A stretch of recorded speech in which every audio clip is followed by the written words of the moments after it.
நாளில் நான் படிக்க வேண்டிய பாடம் என்ன அப்படின்னா, நம்ம 8வது நாள் படித்த பாடத்தினுடைய தொடர்ச்சி. 8வது நாள் என்ன படித்தோம்? 8வது நாள் படித்தோம். ஓகே, கிறிஸ்துவின் மூலம் கீழ்ப்படிதல், ஒபீடியன்ஸ் த்ரூ கிரைஸ்ட் அப்படின்னு படித்தோம். அதனுடைய தொடர்ச்சி தான் நம்ம நேற்று படிச்சிருக்கணும். இன்னைக்கு படிப்போம். இன்னைக்கு என்ன தலைப்பு அப்படின்னா, கிரியை செய்வது யார், நானா தேவனா? கிரியை செய்வது யார், நானா தேவனானா? தேவனா, who works, God or me?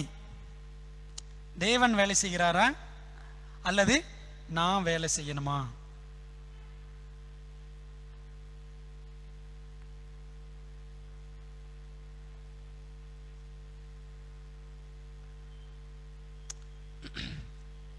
நம்முடைய தியானத்துக்குரிய வசனம் பிலிப்பியர் 2ஆம் அதிகாரம் வசனங்கள் 12 முதல் 13 போதும். 12-13. ஆதலால் எனக்கு பிரியமானவர்களே, நீங்கள் எப்பொழுதும் கீழ்ப்படுகிறபடியே நான் உங்களுக்கு சமீபமாக இருக்கும் பொழுது மாத்திரம் அல்ல, நான் தூரமாக இருக்கிற இப்பொழுதும்.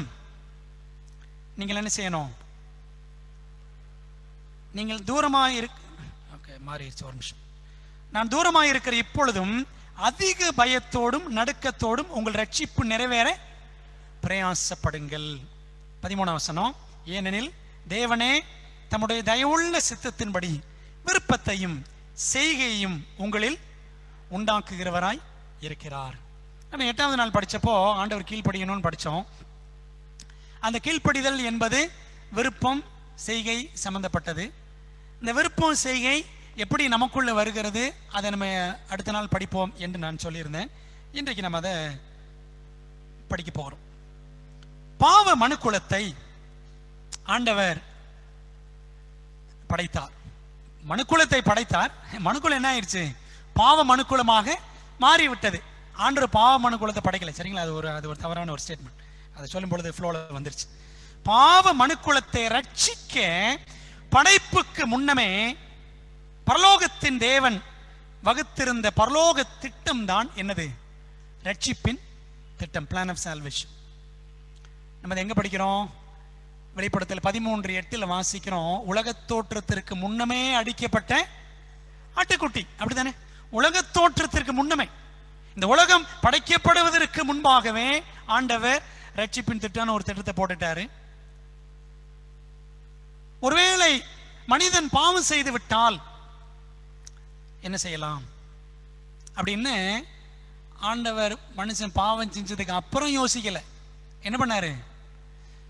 மனிதன் படைக்கப்படுவதற்கு முன்பதாகவே, ஒருவேளை படைக்கப்படுகிற மனிதன் பாவம் செய்தால் இந்த பாவத்திலிருந்து அவனை மீட்பதற்கு என்ன வழின்னு ஏற்கனவே ஒரு திட்டத்தை உலக தோற்றத்திற்கு முன்பாகவே உலக ரட்சகர் போட்டு இருந்தார். அந்த திட்டம் தான் என்னது? ரட்சிப்பின் திட்டம், பிளான் ஆஃப் சால்வேஷன். இப்ப கேள்வி, இந்த ரட்சிப்பின் திட்டத்தில் கிரியை செய்வது யார்? ரட்சிப்பில் யார் கிரியை செய்வது? யார் வேலை செய்யறா? நானா தேவனா? நான் வேலை செய்யறேன்னா ஆண்டவர் வேலை செய்யறாரா அப்படின்னா என்ன பதில் சொல்லுவீங்க? சரி, ஆண்டவர் அப்படின்னு பொதுவா எல்லாருமே சொல்றோம். பின்னாடி ரவி சாரின்னு சொல்றாங்க. ஆண்டவர் வேலை செய்கிறார். அது நம்ம இன்னைக்கு படிக்கும். யார் வேலை செய்வது? ஒரு நிமிஷம், ஒரு சின்ன ட்ரபிள் வந்துட்டே இருக்கு. ரட்சிப்பின் திட்டத்தில் வேலை செய்வது யார் என்ற கேள்விக்கு நம்ம பைபிள்ல இருந்தே பார்க்கணும். நம்ம வாசித்த பிலிப்பியர் 2ஆம் அதிகாரம் எடுப்போமே, திரும்ப அதே பாதிக்கு தான் போறோம். பிலிப்பியர் 2:12 பாருங்க. அதனால் எனக்கு பிரியமானவர்களே, நீங்கள் எப்பொழுதும் கீழ்ப்படுகிறபடியே நான் உங்களுக்கு சமீபமாக இருக்கும் பொழுது மாத்திரமல்ல, நான் தூரமாக இருக்கிற இப்பொழுதும் அதிக பயத்தோடும் நடுக்கத்தோடும் உங்கள் ரட்சிப்பு நிறைவேற பிரயாசப்படுங்கள். பவுல் யாருக்கு சொல்றாரு? பிலிப்பி பட்டணத்துக்கு சபைக்கு சொல்றார். அதிக பயத்தோடும் நடுக்கத்தோடும் உங்கள் ரட்சிப்பு நிறைவேற பிரயாசப்படுங்கள். யாருக்கு சொல்றாரு? சபையாருக்கு சொல்றார். அப்ப சபையார் என்ன செய்யணும்? ரட்சிப்பு நிறைவேற பிரயாசப்படணும் அப்படின்னு சொல்றாரு. இங்கிலீஷ்ல படித்து பாருங்க. Wherefore my beloved, as ye have always obeyed, not as in my presence only, but now much more in my absence, work out your own salvation with fear and trembling. என்ன சொல்றாரு? work out your own salvation. உங்க ரட்சிப்பை நீங்க என்ன பண்ணுங்க? நீங்க work out பண்ணுங்க. ஏன் ரட்சிப்பு நான் ஒர்க் அவுட் பண்ணணுமா? அப்படிதான் பைபிள் சொல்லு. இது எப்படி அப்படின்றத நம்ம படிக்கணும். அப்ப பாருங்க, பிலிப்பியர் 2:12 சொல்லுது, உங்கள் ரட்சிப்பு நிறைவேற நீங்க பிரயாசப்படணும்னு வசனம் சொல்லுது. 13ஆம் வசனம் பாருங்களேன். 13ஆம் வசனம் பாருங்க. ஏனெனில் தேவனே தம்முடைய தயவுள்ள சித்தத்தின்படி விருப்பத்தையும் செய்கையும் உங்களில் உண்டாக்குகிறவராய் இருக்கிறார். இங்கிலீஷ்ல எப்படி இருக்கு பாருங்களேன். For it is God which worketh in you. தேவன் உங்களுக்குள்ள வேலை செய்யறாரு. சரிங்களா? அப்படிதான் வாசிக்கிறோம். முதல்ல என்ன படிச்சோம்? உங்க ரட்சிப்புக்கு நீங்க வேலை செய்யுங்க. இங்க 13ல வாசிக்கிறோம், for it is God which worketh in you both to will and to do of his good pleasure. அந்த விருப்பம் செய்கையை உங்களிலே அவர்தான் வேலை செய்கிறாரு. புரியுதா உங்களுக்கு? கிரியை செய்கிறாரு, உண்டாக்குறாரு அப்படின்னு படிக்கிறோம். அப்ப பாருங்க, ரட்சிப்புல யார் யார் வேலை செய்யறா? இந்த 2 வசனத்தின்படி நாமும் வேலை செய்யறோம், ஆண்டவரும் வேலை செய்யறார். அப்படித்தானே? நம்முடைய ரட்சிப்பில் கிரியை செய்வது நாமும் வேலை செய்யணும், ஆண்டவரும் வேலை செய்யறாரு. எப்படி இது அப்படின்னு நம்ம ஒரு வேலை நினைக்கிறோம். தொடர்ந்து படிப்போம், நமக்கு விளங்கும்.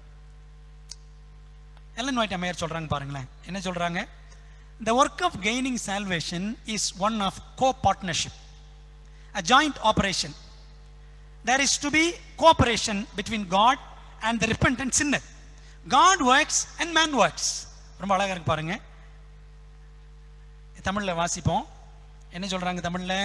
ரட்சிப்பை அடைய தேடும் பணியானது ஒரு கூட்டு முயற்சி ஆகும். கூட்டு முயற்சி, ரட்சிப்பை அடையும் பணி. தேவனுக்கும் மனந்திரும்பும் பாவிக்கும் இடையே கூட்டுறவு இருக்க வேண்டும். கோஆபரேட்டிவ் பேங்க் அப்படின்னு வாங்கல்ல, கூட்டுறவுன்னு என்னது? விவசாயிகளுக்கும் அந்த கவர்மெண்ட்டுக்கும் இருக்கிற ஒரு ஜாயிண்ட் ஆபரேஷன், கோஆபரேஷன், கூட்டுறவு அப்படின்னு சொல்லுவாங்க. அதை நம்ம இங்கே பார்க்குறோம். தேவனுக்கும் மனந்திரும்பும் பாவிக்கும் இடையே கூட்டுறவு இருக்க வேண்டும். தேவன் செயலாற்றுகிறார், மனிதனும் செயலாற்றுகிறான். God works and man works. Ellan white ரொம்ப அழகாக எழுதுறாங்க பாருங்க. God works and man works. Bible இருக்க சில காரியங்களை நம்ம கொஞ்சம் தெளிவாக புரிஞ்சுக்கிறதுக்கு, விழாவாரியாக புரிந்து கொள்வதற்கு தீர்க்க தரிசன ஆவி, எல்லன் ஒயிட் அம்மையார் புஸ்தகம் நமக்கு ஒரு அருமையான சிறிய விளக்கு. சரிங்களா? சிறிய ஒளி அப்படித்தானே சொல்றோம். பைபிள் என்பது பெரிய ஒளி. எல்லன் ஒயிட் அம்மையார் புஸ்தகங்கள் என்னதான்? சிறிய ஒளி. Bible is the greater light, spirit of prophecy is the lesser light. சிறிய ஒளி. வேதாகம ஒளியை நமக்கு விளக்குவதற்கு தேவன் அதை நமக்கு கொடுத்திருக்கிறார். உண்மையிலே எல்லன் ஒயிட் அம்மையாரோட புஸ்தகங்களை படித்து நம்ம ஆசீர்வதிக்கப்பட்டிருக்கிறோம். நிறைய ஆழமான சத்தியங்களை நம்ம கற்றிருக்கிறோம் என்பது நான் நிச்சயமா நம்புகிறேன். எனக்கு அது ஆசீர்வாதமாக இருந்திருக்கிறது, இன்னும் இருக்கிறது. அதில் இருந்து தான் இன்னைக்கு நம்ம புரிந்து கொள்ள நிறைய மேற்கோள்களை வாசிக்க போறோம். சரிங்களா? அப்ப பாருங்க, ரட்சிப்புல God works and man works. ஆண்டவரும் வேலை செய்யறாரு, மனுஷனும் வேலை செய்யறான் அப்படின்னு பார்க்கணும். இதை எங்க வாசிக்கிறோம்னா, எலும்பு பிரகாசத்தை இயேசுவின் சீடர்கள் பக்கம் 522 வாசிக்கிறோம். இதை எப்படி சொல்லலாம் அப்படின்னா, இந்த கூட்டுறவு என்ன கூட்டுறவு அப்படின்னா, இகபர கூட்டுறவு. இகபர கூட்டுறவு. இகம்னா என்னது? இகம்னா இங்க, பரம்னா அங்க. இகம்னா இம்மை, பரம்னா மறுமை, பரலோகம். இகபர கூட்டுறவு. அதாவது பூமியும் பரலோகமும் இணைந்து செயல்படுகிறது, ரட்சிப்பில் செயல்படுகிறது. இது எப்படி சொல்லலாம் அப்படின்னா, நரர் சுரர் கூட்டுறவு அப்படின்னு கூட சொல்லலாம். நரர் சுரர் கூட்டுறவு. நரர்னா என்னது? மனுஷன். நரபலி அப்படின்னு சொல்றோம்ல, நரர் அப்படின்னா மனுஷன். பைபிள்ல நீங்க ஆதியாம் பாருங்க, நரஜீவன்கள் எல்லாம் மாண்டன அப்படின்னு படிக்கலாம். ஆதியாம் 6, 7, 8. நரஜீவன்கள். நரர்னா மனுஷன். சுரர்னா, அசுரன்னா யாரு? அசுரன். அசுரன்னா கடவுளுக்கு எதிரானவன் அசுரன். அப்ப சுரன் யாரு? கடவுள். அப்படிதான் சொல்லுவோம். இதெல்லாம் தமிழ் வார்த்தை. நரர் அப்படின்னா மனுஷன், சுரர் அப்படின்னா கடவுள். சரிங்களா? நரர் என்றால் மனிதன், நரன். சுரன் என்றால் கடவுள். அப்போ இந்த கூட்டுறவு என்ன கூட்டுறவுன்னா இக பர கூட்டுறவு, நரர் சுரர் கூட்டுறவு. புரியுதா உங்களுக்கு? தேவனும் மனிதனும் கூட்டு முயற்சியோடு நிறைவேற்றுவதுதான் என்னது? ரட்சிப்பு என்பதை பிலிப்பியர் 2ஆம் அதிகாரம் நமக்கு அழகாக 12-13 வசனங்களை காட்டுகிறது. அதன் அடிப்படையில் நம்ம இன்னைக்கு 2 பாடங்களை படிக்க போறோம். 2 பாடங்கள் பைபிளையும் தீர்க்க தரிசனாவையும் அடிப்படையாக வச்சு படிக்க போறோம். முதலாம், இகபர கூட்டுறவு என்றால் மனிதன் தேவன் இருவருக்கு இடையில் இருக்கக்கூடிய பிரயாசம். முதலாவது பாடம் என்ன அப்படின்னா மேன் ஒர்க்ஸ், மனுஷ பிரயாசம். மனுஷ பிரயாசம்.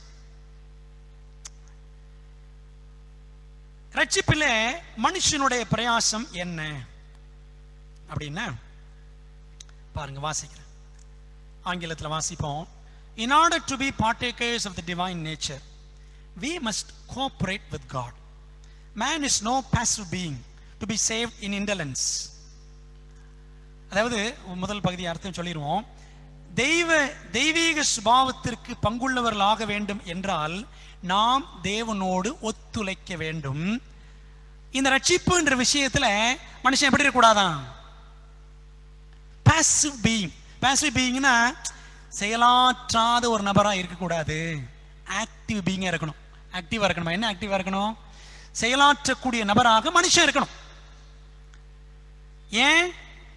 மனிதன் சோம்பேறித்தனமா இருந்தால் ரட்சிக்கப்படுவது இல்லை. நான் இயேசு விசுவாசிக்கிறேன், என்னை எப்படினாலும் ஆண்டவர் கொண்டு போயிடுவாரு. அப்படியா? நான் ஞானஸ்நானம் எடுத்துட்டேன், ஞானஸ்நானம் எடுத்து 40 வருஷமா உள்ள இருக்கிறேன், தூக்கிட்டு போயிடுவாரா மேல? பரலோகத்துக்கு கொண்டு போயிடுவாரா? இல்ல. சரிங்களா? Let no one think that men and women are going to be taken to heaven without engaging in the struggle here below. இந்த உலகத்துல நமக்கு இருக்கக்கூடிய இந்த போராட்டத்துல நாம் ஈடுபடாமல் நாம் பரலோகத்துக்கு போயிடுவோம் அப்படின்னு ஆண்கள் பெண்கள் நினைக்க வேண்டாம். We have a battle to fight, a victory to gain. போராட வேண்டிய ஒரு போராட்டம் இருக்கிறது, அடைய வேண்டிய ஒரு வெற்றி இருக்கிறது. God says to us, work out your own salvation with fear and trembling.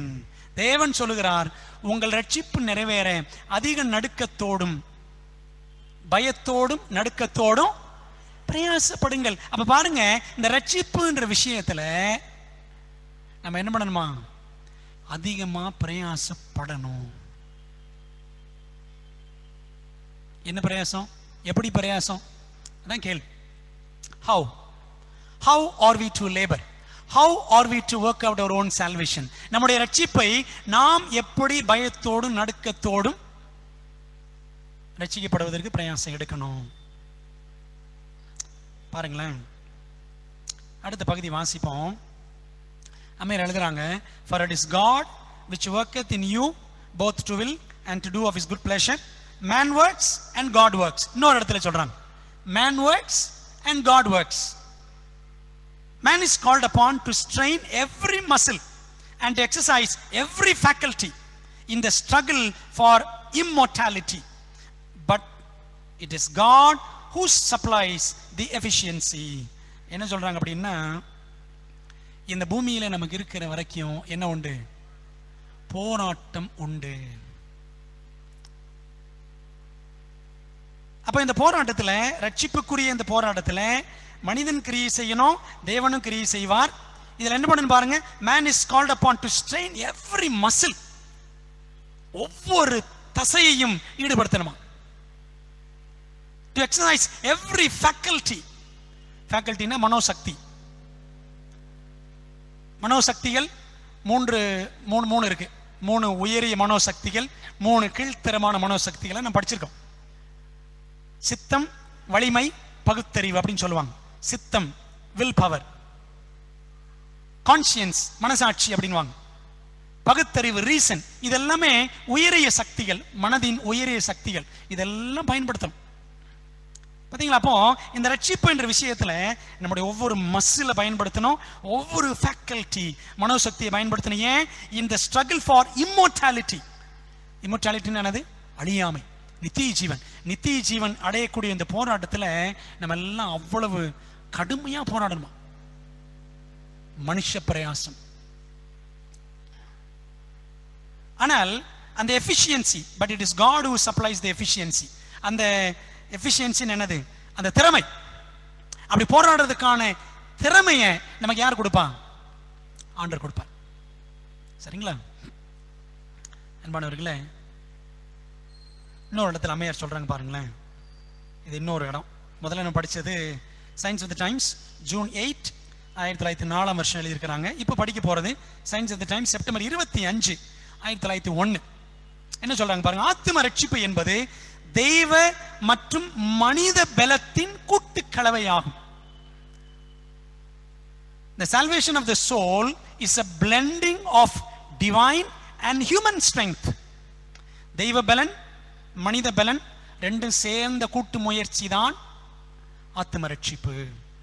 நீதியின் தரத்தை அடைவதற்கு மனிதன் செய்யக்கூடிய பணியை தேவன் செய்து விடுவதாக கூறவில்லை. நீதியின் தரம், அதை கீழ்ப்படிதல் வச்சுக்கோங்களேன். இந்த கீழ்ப்படிதல் என்ற விஷயத்தை உனக்கு பதிலாக நான் கீழ்ப்படினேன் அப்படின்னு நான் சொல்லுவார? நம்ம தான் என்ன செய்யணும்? கீழ்ப்படினு. பாருங்க, நீதியின் தரத்தை அடைவதற்கு மனிதன் செய்யக்கூடிய பணியை தேவன் செய்து விடுவதாக கூறவில்லை. மனிதன் ஆற்ற வேண்டிய பங்கு இருக்கிறது. மானிடம் தெய்வீகத்துடன் இணைந்து ஒத்துழைக்க வேண்டும்.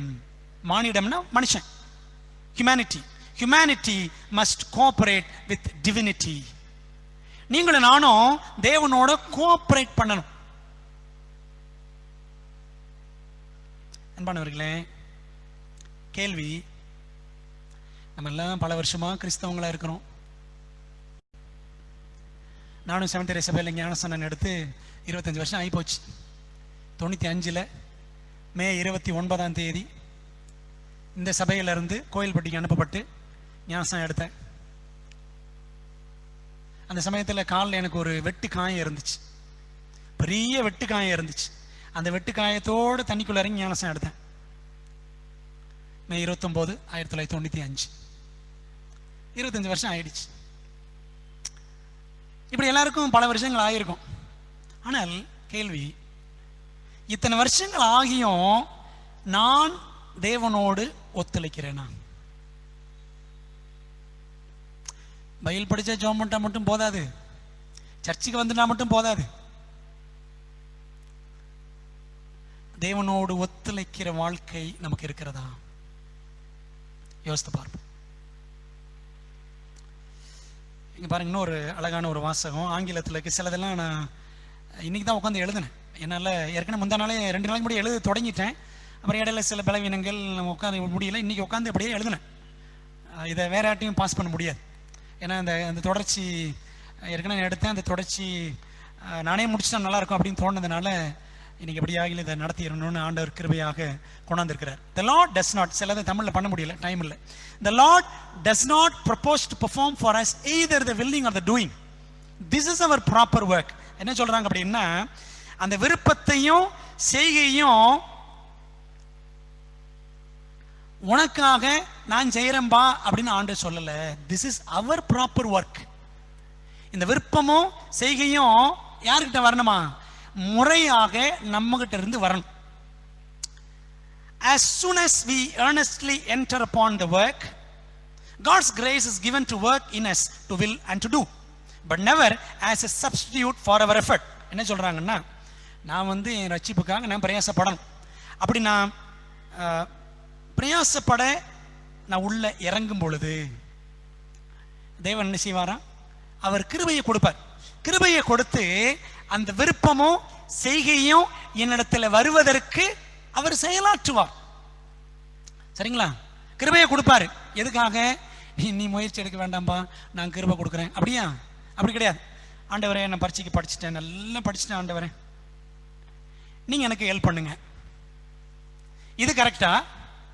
ஆண்டவரே நான் ஒண்ணுமே படிக்கல ஆண்டவரே, நாங்க போய் உட்காருவேன், நீங்க கையை பிடிச்சி எழுதணும், இது கரெக்டா? எது கரெக்ட்? எது கரெக்ட்? முதல்ல சொன்னது ரெண்டாவது சொன்னதா? முதல்ல சொன்னது. ரெண்டாவது சொன்னது நல்ல ஜெபம் மாதிரி தெரியும், ஆனா அது வந்து துணிகரமான ஜெபம். சரிங்களா?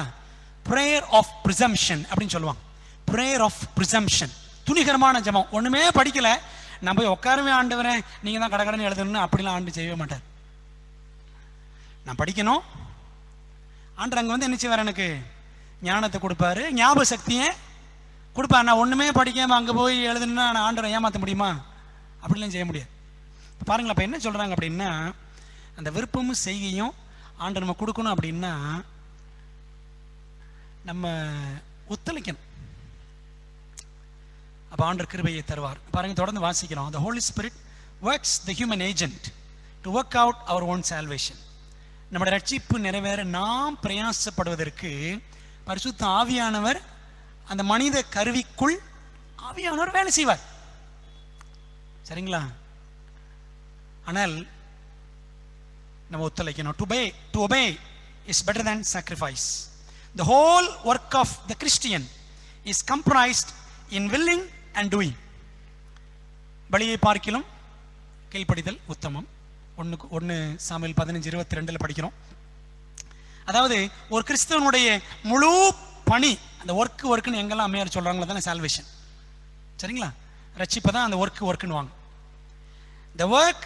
the whole work of the Christian, ஒரு கிறிஸ்தவனுடைய முழு வேலை என்ன அப்படின்னா விருப்பம் செய்கை ரெண்டும் ஒரு கிறிஸ்தவன்கிட்ட இருக்கணும். விருப்பம் செய்கை ரெண்டுமே இருக்கணும். டெஸ்டிமனிஸ் மினிஸ்டர்ஸ் என்ற புத்தகத்தில் நம்ம அதை வாசிக்கிறோம். என்ன உதாரணம் பாருங்களேன். உதாரணம் பார்க்குறோம். இப்போ ஒரு வாலிப பையன் இருக்கிறான். இந்த பையன் ஒரு நல்ல ப்ரோக்ராம் டிவியில் பார்த்துட்டு இருக்கிறான். நல்ல ப்ரோக்ராம். சரி, ஒரு பிரசங்கன்னே வச்சுக்கோங்களேன். ஒரு நல்ல பிரசங்கம் 1/2 மணி நேரம் கேட்டுட்டான். இது முடிஞ்சதுக்கு அப்புறம் அப்படியே அவன் அந்த ரிமோட்டை அப்படியே திருகுறான், அப்படியே ஸ்க்ரோல் பண்ணுறான். திடீர்னு பார்த்தீங்கன்னா ஒரு MTV ப்ரோக்ராம் ஒன்று வருது. ஒரு மியூசிக் சேனலில் ஏதோ ஒரு பயங்கரமான ஒரு டான்ஸ் வருது. டக்குன்னு வருது. இவனுக்கு விருப்பம் என்ன விருப்பம்? சே, பார்த்துட்டா நல்லா இருக்குமே அப்படின்னு தோணுது. உடனே ஆண்டவர் டக்குன்னு உள்ளத்தில் ஆவியானவர் பேசுகிறார். இல்லைப்பா, இது என்னத்துக்கு இந்த குப்பையை பார்த்துக்கிட்டு இருக்கிற அப்படின்னு உணர்த்தின உடனே ஆண்டவர் என்ன கொடுக்குறார்? நமக்கு ஒரு சிக்னல் கொடுக்குறார். கொடுக்கும்பொழுது என்ன செய்யணும்? விருப்பம். அப்புறம் என்னது? செய்கை. சரி, இது ஒரு உதாரணமாக வச்சுக்கோங்க. சரி, அடுத்து ஒரு பொம்பளை பிள்ளை, ஒரு வாலிப பெண். என்ன பண்ணுறா? நல்ல புஸ்தகம் வாசிப்பா. லைப்ரரிக்கு போகிறான். லைப்ரரியில் போனப்போ பார்த்தீங்கன்னா சில நாவல்லாம் இருக்குது. நாவல். இந்த நாவலில் என்னது? புதினம்னு சொல்லுவாங்க. புதினம் தமிழில். நாவல் அப்படின்னா கட்டுக்கதை. இல்லாததை இருக்கிற மாதிரி சொல்கிறதான் நாவல். சரிங்களா? நடக்காததை நடந்த மாதிரி சொல்கிறதா இந்த ராணி முத்து அப்படிலாம் வரும் பார்த்தீங்களா? இதெல்லாம் குப்பை. இதெல்லாம் குப்பை, ஒன்றுமே இருக்காது. சரிங்களா? இந்த குப்பைகளை பரப்பி வச்சு படிக்கலாமா? அப்போ ஒரு 10 புக்கு வாங்கிட்டு வரான் லைப்ரரியிலேருந்து. பைபிள் படிச்சுட்டான். பைபிள் படித்து முடித்தோன்னா மனசில் தோணுது, சரி இன்னைக்கு இந்த கதை படிப்போமே. ஒரு ராஜேஷ்குமார் நாவலோ அல்லது ஒரு ராணி ஏதோ ஒன்று படிப்போமான்னு தோணுது. அப்போ ஆண்டவர் சொல்கிறாரு, ஆவியானவர் சொல்கிறாரு, இது குப்பை, இதை போய் என்னத்துக்கு படிச்சுக்கிட்டுப்பா அப்படின்னு ஆண்டவர் உணர்த்துறார். அப்போ என்ன செய்யணும்? உடனே ஒன்று கொளுத்தணும். சொந்தமாக வாங்கியிருந்தா கொளுத்தணும். அப்போ லைப்ரரியில் வாங்குறது கொளுத்தக்கூடாது. சரிங்களா? எங்கள் பாஸ்டர் அப்படி சொல்லிட்டாருன்னு சொல்லாதீங்க. சரிங்களா? அப்போ ஏன் இதுன்னா கொளுத்திடலாம். லைப்ரரி இருந்தால் என்ன செய்யணும்? உடனே போய் ரிட்டர்ன் பண்ணிடணும். விருப்பம். அடுத்து என்னது?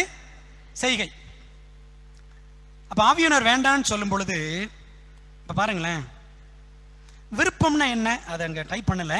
விருப்பம் வில்லிங் அப்படின்னா டிசைடிங்னு அர்த்தம். விருப்பம்னா தீர்மானம்னு அர்த்தம். செய்கைனா முயற்சின்னு அர்த்தம். அப்படிதான் வேத அறிஞர்கள் விளக்கம் கொடுக்குறாங்க. விருப்பம் வில்லிங் அப்படின்னா டிசிஷன் மேக்கிங், தீர்மானம் பண்றது. செய்கைனா என்னது? எஃபர்ட் எடுக்கிறது, முயற்சி எடுக்கிறது. பாருங்களேன், நமக்கு பாவ சோதனைகள் வரும். சாத்தான் ஒரு பக்கம் தூண்டுவான், ஆவியானவர் ஒரு பக்கம் உள்ளத்தில் ஏவுவார். அப்ப என்ன பண்ணணும்? விருப்பம் செய்கை. இதுக்கு நாம என்ன செய்யணும்? நாம ஒத்துழைக்கணும். அப்படி ஒத்துழைச்சாதான் ஆண்டவர் எதை கொடுப்பாரு? நமக்கு கிருபையை கொடுப்பார். அப்படித்தானே? யோசேப்பு அப்படித்தானே செஞ்சாரு? ஓடிட்டாரு. சரிங்களா? அந்த தீர்மானம் பண்ணியிருந்தார், தேவனுக்கு விரோதமாக இத்தனை பெரிய பொல்லாங்கு செய்வது எப்படி அப்படின்னு ஒரு ஸ்ட்ராங் விருப்பம் அவருக்கு இருந்துச்சு. முயற்சி, தீர்மானம் எடுத்தார். அதுக்கப்புறம் முயற்சி என்னது? ஓடி போயிட்டார். அப்படித்தானே? அப்ப பாருங்களேன், நாம என்ன செய்யணும் அப்படின்னா, ஒரு தீர்மானம் பண்ணணும், முயற்சி எடுக்கணும். வில்லிங் அண்ட் டூயிங், விருப்பம் செய்கை. இது யாருடைய பிரயாசம்? மனுஷ பிரயாசம். இதுக்கு ஆண்டவர் கிருபை கொடுப்பார். அவர் கிருபை இல்லாம ஒன்றும் செய்ய முடியாது.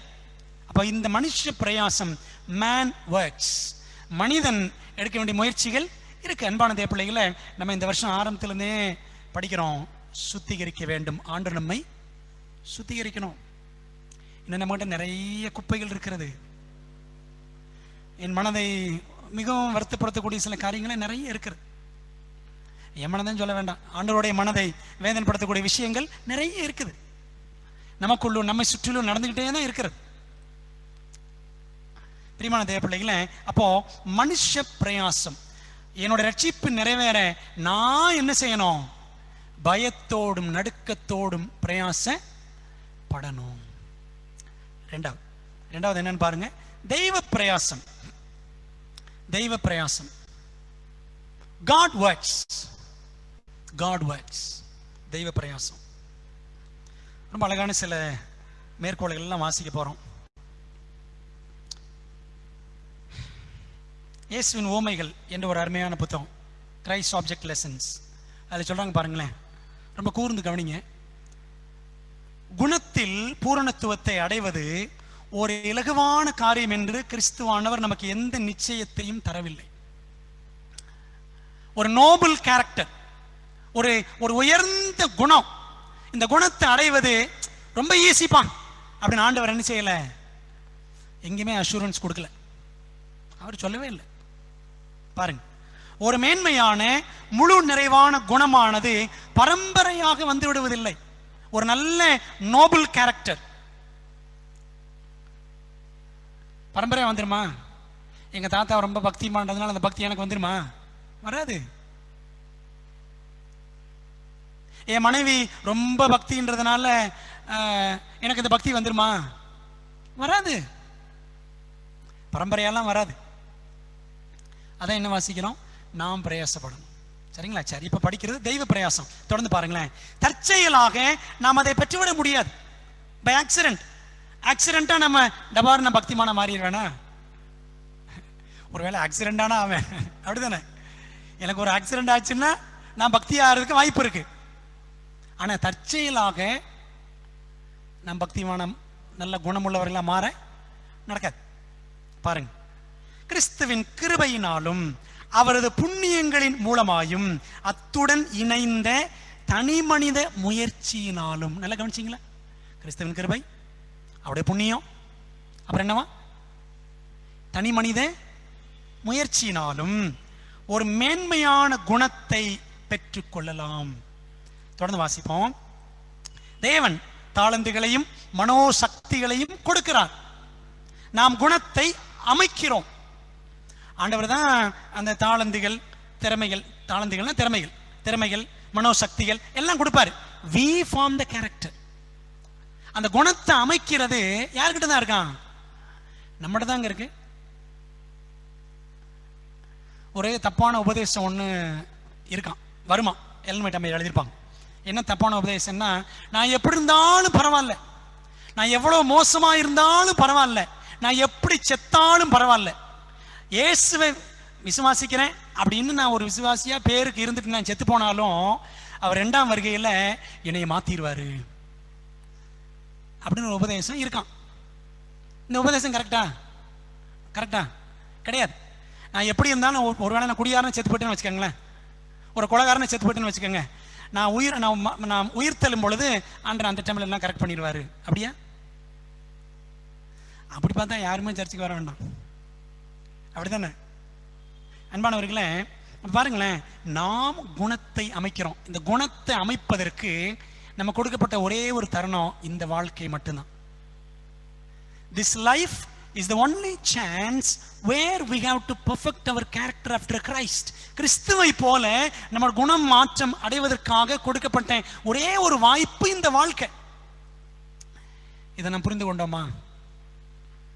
பாருங்களேன், அப்ப என்ன பண்ணணும்? சுயத்தோடு கடுமையான தீவிரமான போராட்டங்களை நடத்துவதன் மூலம் குணம் அமைக்கப்படுகிறது. யார் கூட போராட்டங்க? என் பக்கத்தில் இருக்கிற விசுவாசி கூட கிடையாது, எனக்கு கீழே இருக்கிற சின்ன பையன் கூட கிடையாது. யாரு கூட போராட்டமா? சுயத்தோடு. இந்த சுயம் இருக்கேன் எனக்குள்ள உட்காந்துருக்கு, எனக்குள்ள உட்காந்துருக்கு. இந்த சுயம் உள்ள இருக்கனாலதான் நம்ம அவ்வளவு ஆட்டம் ஆடிக்கிட்டு இருக்கிறோம். வீட்டிலையும் சபையிலையும் பள்ளிக்கூடத்திலையும் வேலை செய்யற இடத்துலையும் எங்க போனாலும் யாருங்க உள்ள இருக்கிறது? யாரு? சுயம், செல்ஃப். சுயத்தோடு கடுமையான தீவிரமான போராட்டங்களை நடத்துவதன் மூலம் குணம் அமைக்கப்படுகிறது. பரலோகத்துக்கு கொண்டு போறது என்னது? இங்க இருந்து என்ன கொண்டு போவோம்? கொண்டு போறது என்ன? நான் இத்தனை வருஷம் இந்த சபையில மூப்பரா இருந்தேன், அதனால கொண்டு போயிடுவாரா? இதே புஸ்தகத்துல இயேசுவின் உவமைகள் புஸ்தகத்தில் அம்மையார் சொல்லுவாங்க, character is the only treasure that we can take from this world to the next. இதே புஸ்தகத்தில் இருக்கு. இந்த உலகத்திலிருந்து அந்த உலகத்துக்கு கொண்டு போகிற ஒரே பொக்கிஷம் என்னவா? குணம். அப்போ இந்த குணத்தை அமைக்கிறதுக்கு நம்ம எவ்வளவு போராடணுங்க? சுயத்தோடு கடுமையான தீவிரமான போராட்டங்களை நடத்துவதன் மூலம் குணம் அமைக்கப்படுகிறது. நம்ம நினைக்கிறோம் சர்ச்சில் ரொம்ப வருஷம் இருந்துட்டா ஆண்டவர் ரட்சித்து விடுவார். அப்படி அல்ல. நம்முடைய குணம் ஒவ்வொரு நாளும் கட்டப்படணும். கிறிஸ்துவை போல நம்முடைய குணம் அமைக்கப்பட வேண்டும். அதற்கு நாம தனி மனித முயற்சி செய்யணும். தனி மனித இடைவெளின்றாங்க இந்த காலத்துல. ஆனால் காலங்காலம் ஆண்டன்னு சொல்லிட்டு இருக்கிறாரு, தனி மனித முயற்சி, personal effort for your salvation. உன்னோட ரட்சிப்புக்காக தனி மனித முயற்சி நீ எடுக்கணும்பா ஆண்டதான் சொல்ற. பாருங்களேன் எப்படி முடிக்கிறாங்க. ஒரு பாதகமான குணம் கூட திருத்தப்படாமல் விட்டு வைக்கப்படும்படி அனுமதிக்க.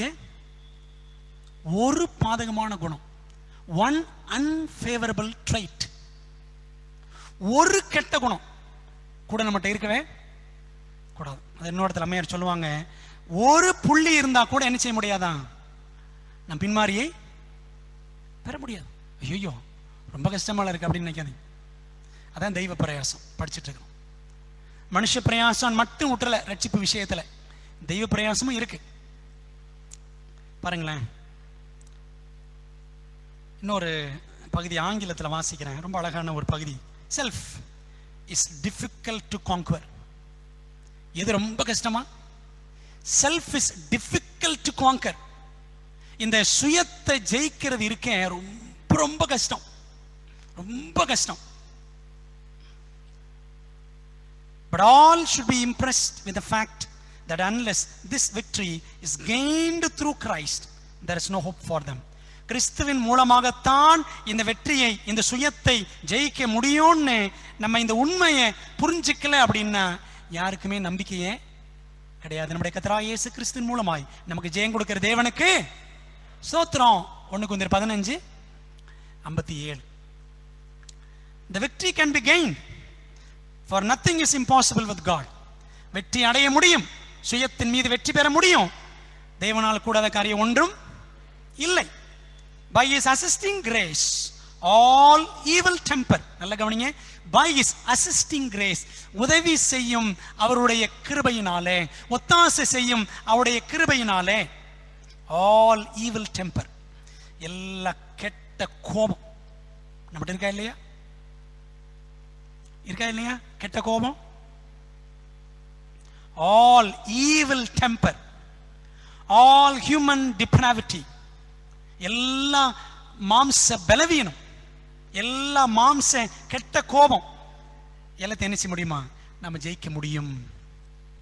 You may be overcomers if you will, in the name of Christ, take hold of the work decidedly. கிறிஸ்துவின் நாமத்தினாலே இந்த பணியை, இந்த ரட்சிப்பு நிறைவேற நாம் பிரயாசப்படணும்ன்ற இந்த பணியை தீர்மானத்தோடு நான் எடுத்துக்கொண்டால், இந்த பணியை நான் தீர்மானத்தோடு செய்தால்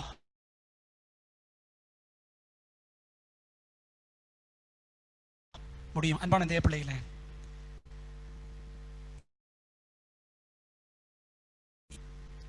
ஏழு திருச்சபைகள் அப்படித்தானே?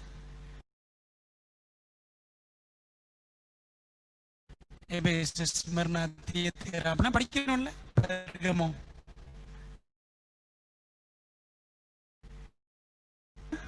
எவனோ ஜெயம் கொள்கிறவன் எவனோ.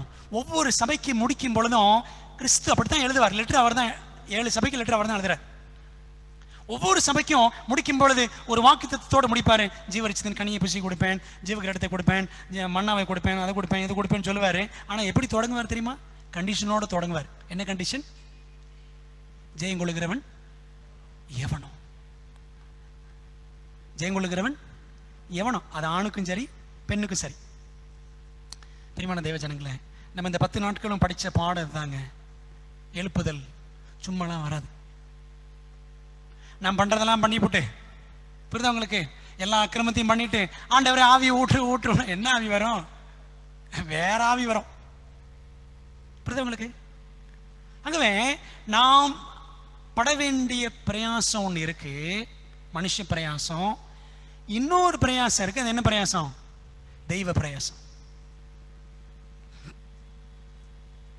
என்ன தெய்வ பிரயாசம்? அசிஸ்டிங் கிரேஸ், உதவி செய்யும் கிருபை. அந்த கிருபை ஆண்டவர் கொடுப்பார். இந்த கிருபை தான் நம்ம என்ன செய்யணும்? ஆண்டவர்கிட்ட கேட்கணும், கேட்டுக்கிட்டே இருக்கணும். அதிகாலையில் முத கிருபையை கேட்க பண்ணும். சங்கீதம் 143:8. அவருடைய கிருபையை கேட்டே இருக்கணும். அது என்ன கிருபை என்று சொன்னேன்? Special grace. அப்படித்தானே? பொதுவான கிருபை இல்லை. பொதுவான கிருபை ஆண்டு எல்லாரும் கூட, முஸ்லீம் கொடுப்பாரு, இந்து கொடுப்பாரு, யாருக்குனாலும் கொடுப்பாரு பொதுவான கிருபை. ஆனால் ஆண்டவரே, நான் பாவத்தை ஜெயிக்கணும், கிறிஸ்துவை போன்ற அந்த குணத்தை அமைக்கணும். இதுக்கெல்லாம் என்ன தேவை? ஸ்பெஷல் கிரேஸ் தேவை. அந்த ஸ்பெஷல் கிரேஸ் நம்ம என்ன செய்யணும்? ஆண்டவர்கிட்ட அந்த சிறப்பான கிருபையை கேட்கணும். அன்பான தேவ ஜனங்களே, ஆனால் ஓகே, இந்த கோட்டை எங்க படிக்கிறோம்னா, காட்ஸ் அமேசிங் கிரேஸ் என்ற புத்தகம், ஒரு அருமையான காலை தியான புத்தகம். காட்ஸ் அமேசிங் கிரேஸ் இங்கிலீஷ்ல மட்டும்தான் இருக்கு. இங்கிலீஷ்ல தான் இருக்கு. இங்கிலீஷ் தெரிஞ்சவங்க படிங்க. ஃபுல் அண்ட் ஃபுல் கிரேஸை பத்தி ஒவ்வொரு மாசமும் 12 மாசமும் கிருபை பத்தி தான் எழுதியிருப்பாங்க. எப்படித்தான் ஆண்டவர் அப்படிலாம் எழுத வைக்கிறாரோ தெரியல. ரொம்ப அருமையாக எழுதியிருப்பாங்க கிருபையை பத்தி. காட்ஸ் அமேசிங் கிரேஸ், தேவனின் ஆச்சரியமான கிருபை என்ற புத்தகம், எலன் ஒயிட் மேயர் புத்தகம். Self is not once dead, always dead. Self is not once dead, always dead. சுயம் செத்து விட்டது, ஒரு முறை செத்து விட்டது என்றால் அது என்றென்றும் செத்து விட்டது. அப்படியா? சுயம் நமக்குள்ளே செத்து போச்சா? அடக்கம் பண்ணியாச்சா? சுயத்திற்கு அடக்கம் நடந்து விட்டதா? அடக்கமா தொடக்கமா? சொல்லுங்க, அடக்கமா தொடக்கமா? சுயம் எனக்குள்ளே இருக்கு, எல்லாருக்குள்ளும் இருக்கிறது. சுயமும் மாம்சமும் நம்மில் திரும்ப திரும்ப உயிர்த்து கொண்டே இருக்கிறது. உண்மையா இல்லையா? Self and the flesh keep on resurrecting within me. எனக்குள்ள இந்த சுயமும் மாம்சமும் சாகல. இது என்ன பண்ணுது?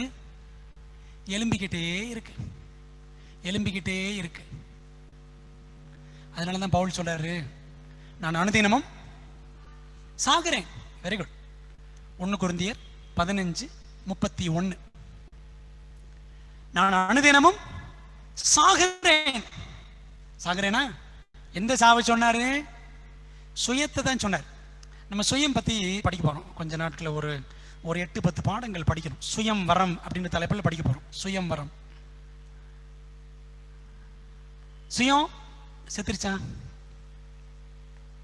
சாகல. அதனாலதான் சபையில பிரச்சனைகள். மாம்சம் செத்துருச்சா? சாகல. அதனால இன்னும் ஆண்டவர் வரல. தாமதம் யார் காரணம்? அவரா? நானு. அப்படித்தானே? ஒருவரும் கெட்டு போகாதபடி, அப்படிதான் பைபிள் வாசிக்கிறோம். எல்லாரும் ரட்சிக்கப்பட வேண்டும் என்று நம்மேல் எப்படி இருக்கிறார் ஆண்டவர்? நீடிய பொறுமை. அவர் பொறுமையா இருக்காங்க, நான் இன்னும் சுயத்திலே போயிட்டு இருக்கலாமா? அவர் பொறுமையா இருக்காங்க, நான் இன்னும் மாம்சத்திலே போயிட்டு இருக்கலாமா? என் சுயமோ மாம்சமோ எனக்குள்ளே உயிர்த்து கொண்டே இருக்கலாமா? உயிரோட நான் விடலாமா? பவுல் என்ன சொல்றாரு? அனுதினமும் சாகுறேன்னு சொல்றாரு. அவர் சொன்ன மாதிரி என்னால சொல்ல முடியுமா? பிரியமான தேவ ஜனங்களே, அதனாலதான் இந்த வருஷம் ஆண்டவரே என்னை சுத்திகரியும். எஸ்தர் 12 மாசம் சுத்திகரிக்கப்பட்டாலே, ஆண்டவரே நான் சுத்திகரிக்கப்படணும், என் வாழ்க்கை சுத்திகரிக்கப்படணும்னு சொல்லிட்டு ஒவ்வொரு நாளும் ஆண்டவர் நமக்கு இந்த 10 நாட்களும் கூட அருமையான இந்த பாடங்களை, எழுப்புதலை நாடுவோம் என்ற பாடங்களை தேவன் நமக்கு கொடுக்கிறார். எப்படி ஜெயிக்கிறது? பலவானாகிய பயங்கரமான பராக்கிரமசாலி, எரேமியா 20:11 படிக்கிறோம். கர்த்தர் பயங்கரமான பராக்கிரமசாலியாக என்னோடு இருக்கிறார். பயங்கரமான பராக்கிரமசாலி ஆண்டவர், அவர் பலவான், அவர் நம்ம கூட இருக்கிறார். அப்படிப்பட்ட பலமுள்ள தெய்வம் பலவீன மனிதர்கள் மூலம், பலவீன மனிதர்களுக்காக கிரியை செய்ய காத்திருக்கிறார். சரிங்களா? பலவீனர்களாகிய நமக்காக அந்த பலவானான தெய்வம் கிரியை செய்ய அவர் காத்திருக்கிறாராம். அந்த ரட்சிப்பு என்ற தெய்வ பிரயாசத்தை ஆண்டவரே நீங்க எனக்குள்ள நடத்துங்க அப்படின்னு ஆண்டவர் நம்ம கேட்கிறோமா? நம்ம ஆண்டவரை கேட்பது என்ன? Are we asking God for a right character? ஒரு நல்ல குணத்துக்காக ஆண்டவரை கேட்கிறோமா? என் சுயம் சாகணும் ஆண்டவரே ஆண்டவரை கேட்கிறோமா? என் இருக்கிற இந்த மாம்சம், ஆவி மாம்சம், அப்படித்தானே படிச்சோம்ல? 5வது நாள் படிச்சோம். ஆவி மாம்சம், இந்த மாம்சம் ஆண்டவரே என்னை ஆவிக்குரிய வழியில நடக்க விடாமல் என்னை தடுக்கிறது ஆண்டவரே, இந்த மாம்சத்தை ஜெயிக்கணும் அப்படின்னு நம்ம கேட்க முடியுதா? பிரியமானவர்களே, இதுவரைக்கும் we all have had wrong priorities. இதுவரைக்கும் ஒருவேளை தவறான முன்னுரிமைகள் வச்சு ஆண்டவரை கேட்டுட்டு இருந்திருக்கிறோம். We should set the priorities straight. எதை கேட்கணுமோ அதை கேட்கணும். ஆண்டவரை எதுக்காக ஜெபிக்கணுமோ அதுக்காக ஜெபிக்கணும். தப்பு பண்ணிட்டு ஆண்டவரை மன்னிப்பு கேட்டுக்கிட்டு இருக்கலாமா? நம்ம லைஃப் அப்படித்தான் இருக்கு. இதுக்கு ஒரு வசனத்தை வேற சொல்லிக்கிறோம், நீதிமான் 7 தரம் விழுந்தாலும் அப்படின்னு ஒரு வசனத்தை தப்பா கோட் பண்ணி, அப்படித்தானே?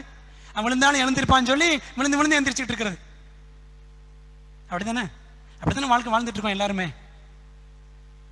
பிரியமான தேவ ஜனங்களே, இப்ப பதில் சொல்லுங்க. ரட்சிப்பு என்ற கிரியை செய்வது யார்? நானா தேவனா? பதில் நீங்க சொல்லுங்க. நானா தேவனா சொல்லுங்க. டவுட்டாவே இருக்கு இன்னும். நானும் தேவனும். Very good. God and me, நானும் தேவனும். இந்த பதில மனசுல வச்சுக்கிட்டு தான் நம்ம போகணும். சரிங்களா? பாருங்களேன், பிலிப்பியர் 4:13 படிக்கிறோம். பிலிப்பியர் 2:13 பதில் 4:13. சரிங்களா? என்னை பலப்படுத்துகிற கிறிஸ்துவினாலே எல்லாவற்றையும் செய்ய எனக்கு பலன் உண்டு. விருப்பம் செய்கை. பிலிப்பியர் 2:13.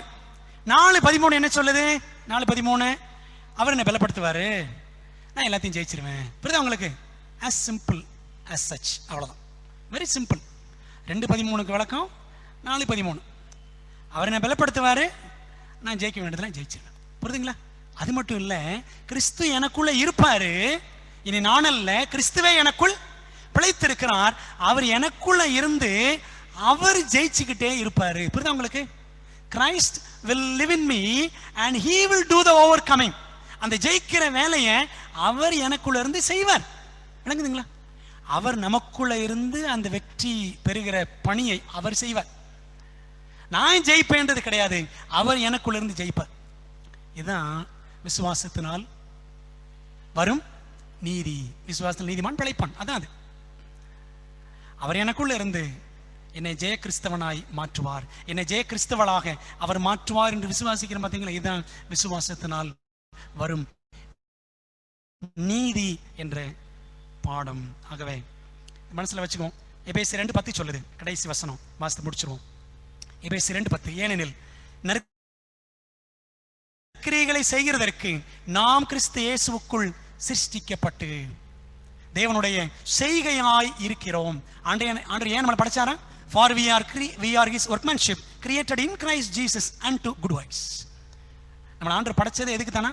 நற்கிரியைகளுக்காகவே படைச்சிருக்கிறார். நல்லதை மட்டும்தான் செய்யணுமா, நல்லதை மட்டும்தான் யோசிக்கணும், நல்லதை மட்டும்தான் பேசணும்.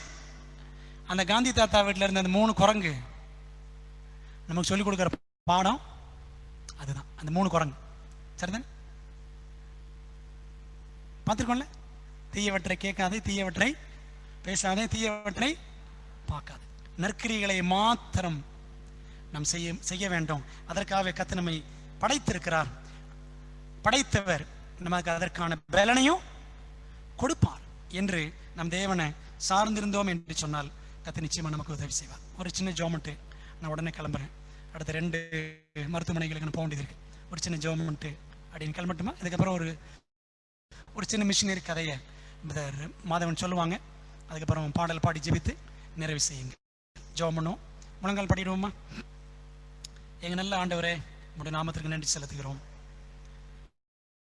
இந்த நாளிலே நாங்கள் படித்த அருமையான பாடத்திற்காக ஸ்தோத்திரம். 10 நாட்கள் எங்களுக்கு அருமையான செய்திகளை கொடுத்தீர் ஆண்டவரே. ஆவியானவரிடமிருந்து எழுப்புதலை நாடுவோம் என்ற அருமையான பாடங்களுக்காக ஸ்தோத்திரம். பரலோகம் எங்கள் தேவையை உணர்ந்து இந்த பாடங்களை தந்திருக்கிறது ஆண்டவரே. இது ஏதோ நல்ல ப்ரோக்ராம் அப்படின்னு நாங்கள் நினைச்சிட்டு போயிடக்கூடாது ஆண்டவரே. இந்த செய்திகள் ஒவ்வொரு ஊழியக்காரர் மூலமாக தேவன் கொடுத்த பாடங்கள் எங்கள் ஆவிக்குரிய அனுபவத்திற்கு, எங்கள் ரட்சிப்பின் அனுபவத்திற்கு வெளியேற பெற்ற சத்தியங்கள் என்று உணர்ந்து நாங்கள் அதற்கென்று ஒப்படைத்து வாழ ஆண்டவர் எங்களுக்கு அனுகிரகம் செய்யும் ஆண்டவரே. நாங்கள் பாவத்தோடு போராடுகிறோம், சுயத்தோடு போராடுகிறோம், மாம்சத்தோடு போராடுகிறோம் தகப்பனே. இது எங்களுடைய கீழ்ப்படியாமையின் விளைவு.